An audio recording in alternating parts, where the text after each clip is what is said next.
Hello D students. ये political science का आज एग्जाम हुआ था क्लास 12th का सीबीएसई की तरफ से सेट नंबर 1 है। तो यहाँ पर मैं आपको एमसीक्यू के आंसर बता रहा हूँ। एक बार बता दूँ आपको कि जो मैं यहाँ पर आपको एमसीक्यू के आंसर बता रहा हूँ ना, ये सीबीएसई की तरफ से ऑफिशियल नहीं है।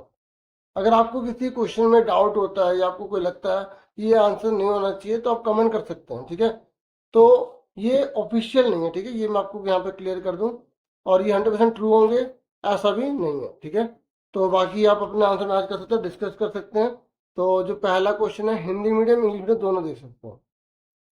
देखिए, पहला जो क्वेश्चन है ये बहुत इजी था। यहाँ पर कथन है, कथन दो दे रखा था, नेपाल के रिगार्डिंग था और बिल्कुल दोनों बातें ट्रू लिखी हैं। तो यहाँ पर इसका आंसर क्या आएगा, ए है। उसके बाद सेकंड क्वेश्चन है।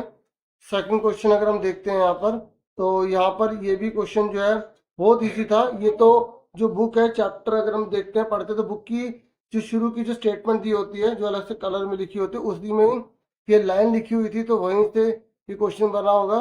तो ये भारत और पाकिस्तान दोनों परमाणु शक्ति जब बनने लगे तो पूरी दुनिया की नज़र भारत और पाकिस्तान पर चली गई। तो यहाँ पर ये आंसर, ठीक है, इसका क्या है, सी है, ठीक है।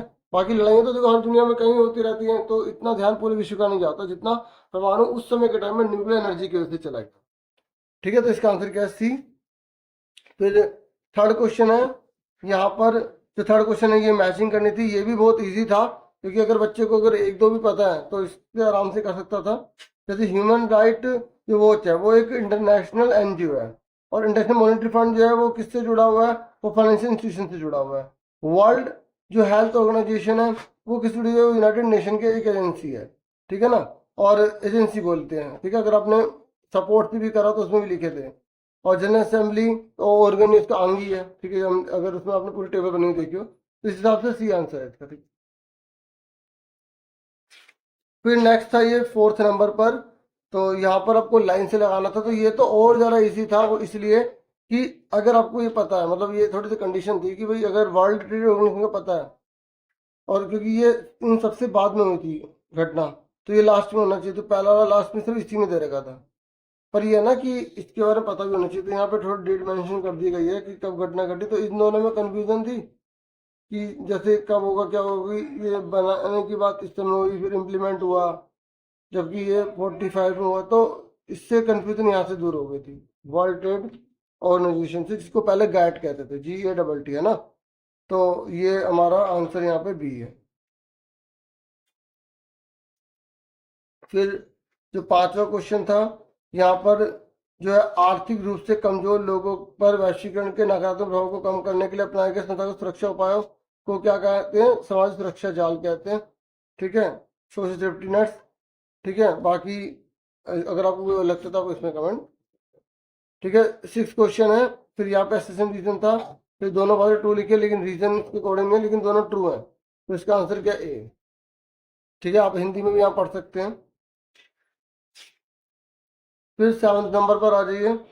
सेवंथ नंबर पर बोला कि नीति आयोग का कौन सा उद्देश्य नहीं है, तो यहाँ पर धन की व्यवस्था का इससे कोई लेना देना नहीं है, ठीक है, नीति आयोग का। तो यहाँ पर ये arranging fund for the implementation of the development program, ठीक है, बाकी सारे इसके काम थे। तो क्रिटिकल डायरेक्शन प्रोवाइड करती है, और डायरेक्शनल और स्ट्रैटेजिक इनपुट के लिए भी काम करती है, और सारे इसके थे। तो यहाँ पर जो है सी इसका आंसर होना चाहिए, ठीक है। फिर 8 नंबर पे था, ये कह रहा है कि वामपंथी विचारधारा के बारे में कौन सी बात सही नहीं है। तो वामपंथी जो लोग हैं ना, सही है, सॉरी, सही है, कौन सी बात सही है, तो गरीब लोगों के मेन जो है उस पर बात करते हैं। तो इसका आंसर बेस्ट जो है वो बी है, ठीक है, बी हो गया। फिर इसके बाद 9th क्वेश्चन है। यहाँ पर कांग्रेस पार्टी जो है वो 1969 में जो स्प्लिट हो गई थी वो किसकी वजह से, ये कांग्रेस में जो सिंडिकेट था इसकी वजह से हुआ, ठीक है। आपने पढ़ा भी होगा, इसमें बीबी गिरी को इंदिरा गांधी बनाना चाहती थी, ठीक है, लेकिन वो जो है किसी और को राष्ट्रपति बनाना चाहते थे, है ना। तो जिसकी वजह से फिर पार्टी के दो डिवीजन हो गए, है ना। संजीव रेड्डी अगर आपको पता हो, चलो वो तो जो भी है, ठीक है, बी। फिर इसके बाद 10वां क्वेश्चन है। यहाँ पर कौन सा इनकरेक्ट है, तो लाल बहादुर शास्त्री ने नारा दिया था जय जवान जय किसान, इंदिरा गांधी ने गरीब हटाओ का नारा दिया था। सिंडिकेट ये कह रहे कि ग्रुप था अपोजिशन लीडर का इंदिरा गांधी के अगेंस्ट, वो तो इंदिरा गांधी की मतलब पार्टी में था ना, बाद में फिर वो दो पार्ट में अलग अलग चुनाव है ना, कांग्रेस आर कांग्रेस ओ से, तो इसलिए इसका आंसर सी है। बाकी ये ठीक ही है यहाँ पर, ठीक है।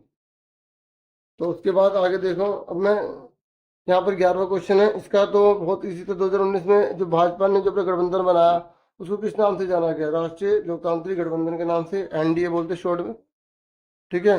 और उसके बाद ये 1999 लोकसभा का जब इलेक्शन हुआ तो किसने लीड करा?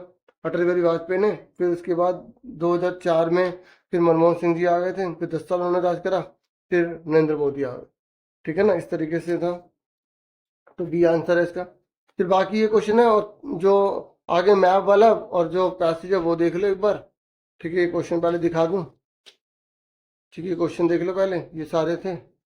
बाकी क्या सर आपका एग्जाम, कमेंट करके आप जरूर बताइएगा, ठीक है। ये इंग्लिश हिंदी में, अब मैप वगैरह जो भी है पैसेज देख लेते हैं। तो ये पैसेज थी, ये हिंदी में है, ये इंग्लिश में है, ठीक है। तो इसके आंसर ये इसमें यहाँ पर रीजनल एस्पायरेशन की ऑटोनॉमी 1980 जो है इसका मेन था। इसमें भी बहुत सारे चेंजेस वगैरह देखे गए, और विविधता का प्रभुत्व, जैसे अगर हम पैसे के अकॉर्डिंग देखें तो यहाँ प्रादेशिक विविधता लग रही है, ठीक है ना। और उसके बाद अगर ना होता तो हम कल्चर पे करते, लेकिन इस पे जो पैसिव के अकॉर्डिंग देख रहे तो ये रीजनल डाइवर्सिटी की बात कर रही है। और यहाँ पर रीजनल प्रॉब्लम को, जैसे अगर हम यहाँ पे जो भी डील करना डेमोक्रेसी में, तो रेगुलर निगोशिएशन किया जाता है, मतलब डिस्कस करके किया जा सकता है ना, और कठोर कदम तो उठा नहीं सकते हैं। उसके बाद ये 1975 है, यहाँ पर सबको ये पता ही होगा आपको, सिक्किम का ही है, इसमें 22 नंबर पे है ना, तो सिक्किम इसका आंसर बी।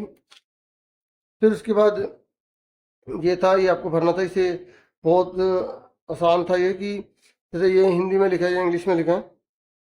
ये कह रहा है वो प्रिंसली स्टेट कौन सा था whose ruler resisted its merger with India, जिसने बोला कि मैं इंडिया में मतलब रेसिस्ट, मतलब इंडिया में मर्ज नहीं करूंगा, इंडिया में शामिल नहीं होगा, तो बाद में शामिल के लिए मान गए थे। तो ये सी है, ठीक है। तो वो कौन सा? जम्मू एंड कश्मीर, ठीक है। यहाँ पे सी लिख के जम्मू एंड कश्मीर लिखना था, क्योंकि सी ये क्या है, जम्मू एंड कश्मीर, ठीक है। उसके बाद वह राज्य जो देश के विभाजन का सबसे अधिक प्रभावित रहा, तो ये पंजाब था। पंजाब के लोग बहुत इधर से उधर हुए थे ना, तो बहुत बड़ी मात्रा में मारकाट वगैरह हुई, तो ये इसका आंसर पंजाब। फिर ये कह रहा state card out from Madhya Pradesh, तो मध्य प्रदेश से कौन सा निकाला गया? छत्तीसगढ़ निकाला गया। ये हमारा मध्य प्रदेश है, तो इस मध्य प्रदेश से क्या निकाल दिया गया था? छत्तीसगढ़ निकाल दिया गया था, ठीक है ना। तो उसके बाद यहाँ पर हमसे लास्ट में वह राज्य इसका गठन 1952 में हुआ, 1952 में आंध्र प्रदेश बना था, है ना, यहाँ पर इसका आंसर बी हो जाएगा। उसके बाद ये दृष्टिबाधित बच्चों के लिए यहाँ पर वही आंसर थे सेम, यूनियन टेरिटरी, ठीक है, विच अर्लियर वाज स्टेट, जो पहले स्टेट हुआ करता था, ठीक है, अब यूनियन टेरिटरी बन चुका था, जम्मू एंड कश्मीर। और पार्टीशन का सबसे इफेक्ट किसको? पंजाब को। और मध्य प्रदेश से किसको निकाला गया? छत्तीसगढ़ को। 1952 में कौन सा स्टेट बना? आंध्र प्रदेश बना, ठीक है, हिंदी में भैया। फिर ये पिक्चर थी, इस चित्र को अगर हम देखते हैं तो यहाँ पर हमें अमेरिका और संयुक्त संघ दिखाई दे रहा है, और अमेरिका अपनी ताकत जो है ना संयुक्त संघ पे दिखा रहा है, तो इस हिसाब से हमारा आंसर जो जगह बी हो जाएगा, ठीक है। ध्यान से लाइन को पढ़ना था, influences of USA on UN law, ठीक है, इसलिए आंसर क्या जगह इसका बी हो जाएगा, ठीक है। उसके बाद यहाँ पर इसका ए, और फिर ये थर्ड का है बी, ठीक है। अब यहाँ पर सेंटर पावर और इसको ऑर्गेनाइजेशन को लेकर जो है ना डाउट वगैरह हो सकता है, अगर हम, तो मैं यहाँ ऑर्गेनाइजेशन के फेवर में हूँ, तो इसलिए मैंने यहाँ बी पे यहाँ टिक करा।